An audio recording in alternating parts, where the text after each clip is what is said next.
बोल बम बम बोला बोल कवरिया बोल बम बम बोल बम जय शिव बोल बम जय शिव बोल बम। हुआ छुत के सन में मारी आयल भारी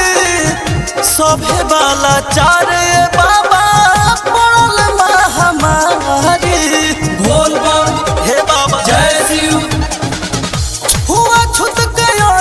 सन में मारी आयल भारी सभे वाला चारे बाबा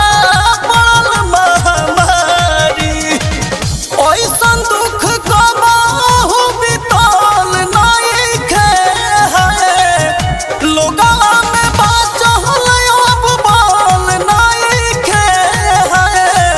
कैसे जलवा चढ़ी भोले बाबा कोरोना से कोनो देश बचल नइखे कैसे जलवा चढ़ी भोले बाबा कोरोना से कोनो देश बचल नइखे बोलबम के नारा लगाना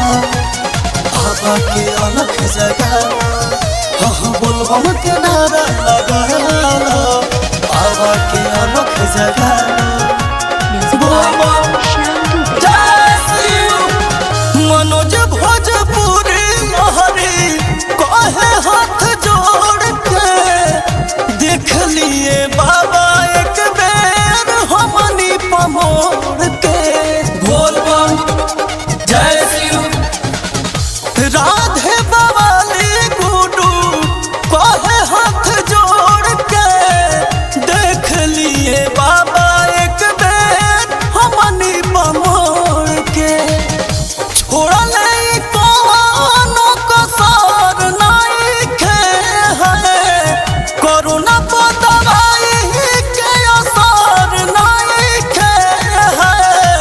कैसे जलवा चढ़ी भोले बाबा कोरोना से